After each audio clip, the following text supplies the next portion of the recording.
नमस्कार, मैं हूं नारायण शर्मा और आप देख रहे हैं AINS न्यूज़ 24 चैनल। अब खबरें विस्तार से।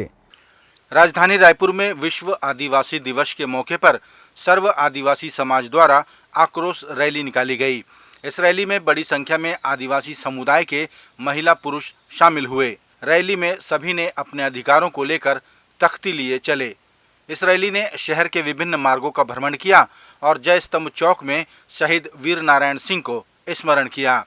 सर्व आदिवासी समाज के कार्यकारी अध्यक्ष BS रावटे ने कहा कि आदिवासियों के साथ हमेशा से अत्याचार हुए हैं, इसलिए हम इसका शांतिपूर्वक विरोध प्रकट कर रहे हैं। महापर्व को हम लोग पूरे भारत देश के 175 देश के लोग मना रहे हैं, लेकिन आज हम यहाँ पर आक्रोश रैली के रूप में मना रहे हैं। हम नाच गाना नहीं कर रहे हैं।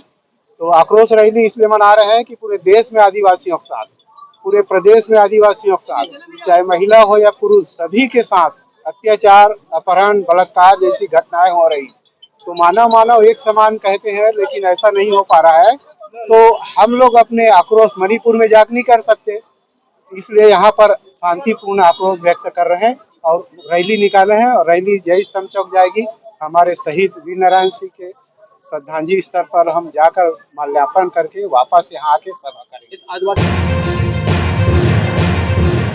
लोकसभा में सांसद राहुल गांधी ने कहा कि प्रधानमंत्री नरेंद्र मोदी मणिपुर को हिंदुस्तान का हिस्सा नहीं मानते। अगर मानते तो वे वहां जरूर जाते। उन्होंने कहा कि मैं वहां गया था, वहां के हालातों से रूबरू हुआ। वहां की स्थिति बड़ी ही भयावह थी। आज तक नहीं गए, क्योंकि उनके लिए मणिपुर हिंदुस्तान नहीं है।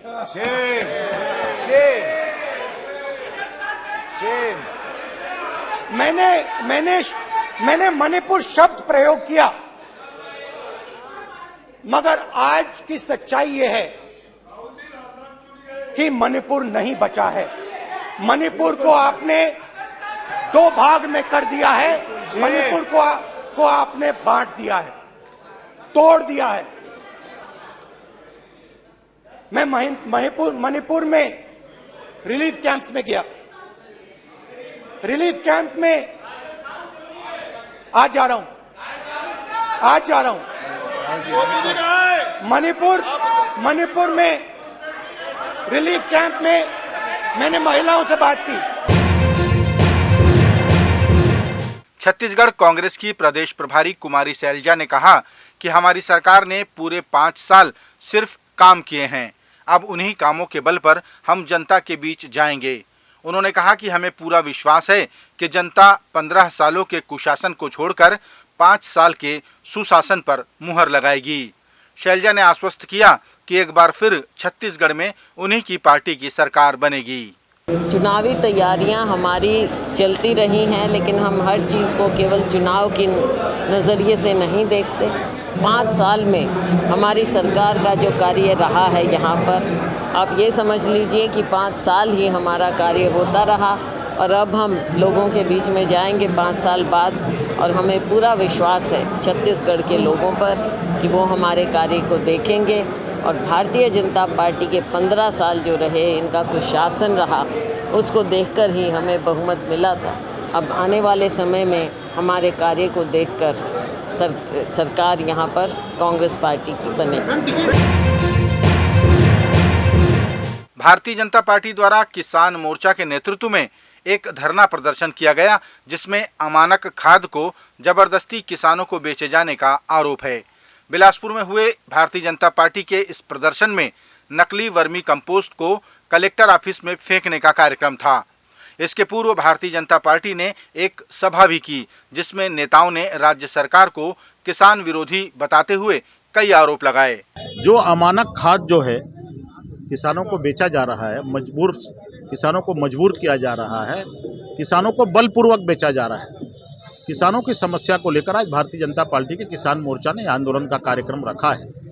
और ये जो अमानक खाद है, कंपोस्ट खाद, उसको हम रैली निकाल करके, जुलूस निकाल करके कलेक्टर कार्यालय में फेंक करके आएंगे। वरिष्ठ नेता धर्मलाल कौशिक ने कहा कि गौठानों की हालत किसी से छिपी नहीं है। अब नकली खाद किसानों को बेचा जा रहा है, जिसकी जांच होनी चाहिए।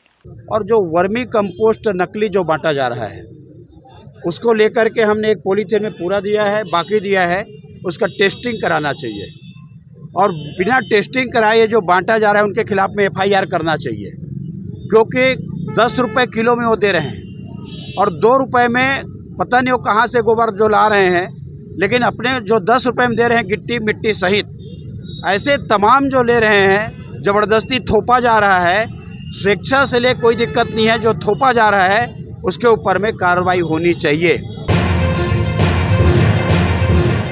विश्व आदिवासी दिवस के अवसर पर प्रदेश के मुख्यमंत्री भूपेश बघेल ने बस्तर और सरगुजा संभाग का दौरा किया।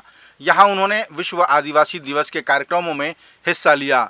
बस्तर में उन्होंने सभी जिलों में BEd और D.Ed के कॉलेज खोलने की घोषणा की।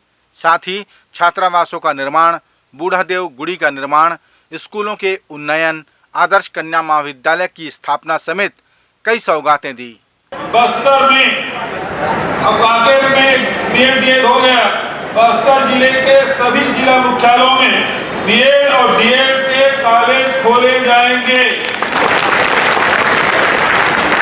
दूसरा, शासकीय महाविद्यालय तोकापाल एवं लोहानीगुड़ा में 50-50 सीटर बालक बालिका छात्रावास का निर्माण किया जाएगा। तीसरा, उद्यमी विकास संस्थान किदम रोड जगदलपुर में आदिवासियों के संस्कृति के प्रतीक बूढ़ादेव गुड़ी का निर्माण मूर्ति की स्थापना की जाएगी। डॉक्टर भीमराव अम्बेडकर पूर्व माध्यमिक शाला बलिराम कश्यप वार्ड जगदलपुर में हाई स्कूल के रूप में उन्नयन किया जाएगा। प्रदेश कांग्रेस मुख्यालय राजीव भवन में भी आदिवासी दिवस मनाया गया। इस मौके पर प्रदेश अध्यक्ष दीपक बैज, प्रदेश प्रभारी कुमारी शैलजा समेत बड़ी संख्या में आदिवासी समुदाय के लोग शामिल हुए। आदिवासी नर्तक दल द्वारा नेताओं का स्वागत किया गया। कार्यक्रम में जल जंगल जमीन की रक्षा के संकल्प के साथ आदिवासियों के साथ कांग्रेस पार्टी हमेशा खड़ी है के उद्घोष भी किए गए। कांग्रेस प्रदेश अध्यक्ष दीपक बैज ने कहा कि पिछली सरकारों ने आदिवासियों के साथ हमेशा अन्याय किया, लेकिन वर्तमान की कांग्रेस सरकार ने आदिवासियों को उनका हक प्रदान किया।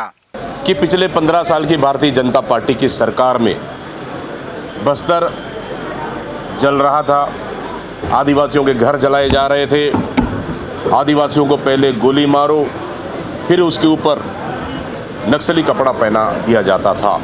वो दिन भी हम भूले नहीं हैं। लेकिन आज छत्तीसगढ़ में हमारी कांग्रेस की सरकार आने के बाद माननीय मुख्यमंत्री भूपेश बघेल जी के नेतृत्व में आज बस्तर से लेके पूरे प्रदेश में आदिवासी सुरक्षित हैं और आदिवासियों का अपना हक अधिकार, जल जंगल जमीन जो अपना अधिकार वो आदिवासियों को मिल रहा है। कांग्रेस प्रदेश प्रभारी कुमारी शैलजा ने कहा कि पिछले 5 सालों में आदिवासियों की जीवन शैली में परिवर्तन आया है। उन्होंने कहा कि आज माहौल ही अलग है। यहाँ की अपने छत्तीसगढ़ की बात करें तो छत्तीसगढ़ में पिछले 5 साल में जो अमन चैन शांति आई है और विकास हुआ है, विकास के आधार पर जो सभी वर्ग आगे बढ़े हैं, आदिवासी बहन और भाई, उन्हें मौका भी मिला है काम करने का भी, विकास का भी हर क्षेत्र में जाकर, तो उससे बहुत फ़र्क पड़ा है। पहले का आप सब याद करिए कि 15 साल जब भारतीय जनता पार्टी की सरकार थी तब क्या माहौल था और आज के दिन क्या माहौल है। राजधानी रायपुर के महापौर एजाज ढेबर इन दिनों सभी वार्डों में प्रगति यात्रा के माध्यम से भ्रमण कर रहे हैं। विगत दिनों वे दक्षिण विधानसभा के वार्डों के भ्रमण पर थे। यहां समस्या समाधान शिविर का आयोजन भी किया गया, जहां लोगों की समस्याओं का त्वरित निराकरण किया गया। महापौर ने बताया कि हम 80% समस्याओं का निराकरण कर लेंगे। उन्होंने कहा कि लोग स्वफुर्त इस प्रगति यात्रा से जुड़ रहे हैं। ये निगम के सकारात्मक कार्यों के सबूत हैं। और सबसे अच्छी बात है कि प्रगति यात्रा में लोग, एक जन सैलाब लोगों को जुड़ रहा है, लोगों की आस वो जुड़ रही है, लोग इसमें काम हो रहा है करके लोग इसमें बड़े मात्रा में लोग आ रहे हैं। मुझे लगता है कि लगातार ये यात्रा ख़त्म हो तक हम लोग जो दक्षिण विधानसभा का जो हमारा लक्ष्य है चुनाव जीतने का, लगभग हम 80% काम को हम कर देंगे। मुझे लगता है कि जैसी यात्रा ख़त्म होगी उसके बाद 80% जो यहाँ की समस्या है उसका समाधान हम लोग कर चुके होंगे और अच्छी बात यह है कि सभी लोग, हमारे वार्ड अध्यक्ष, हमारे वरिष्ठ कांग्रेसी, हमारे पार्षद, हमारे छाया पार्षद, हमारे महिला कांग्रेस, हमारी यूथ कांग्रेस हैं, सभी लोग इस कार्यक्रम में सब लोग आ रहे हैं। सब सामूहिक तौर पर हमारा यह प्रगति यात्रा का जो है दौरा चल रहा है। ये थे आज के प्रमुख समाचार। आप देख रहे थे हमारा लोकप्रिय यूट्यूब चैनल AINS न्यूज़ 24।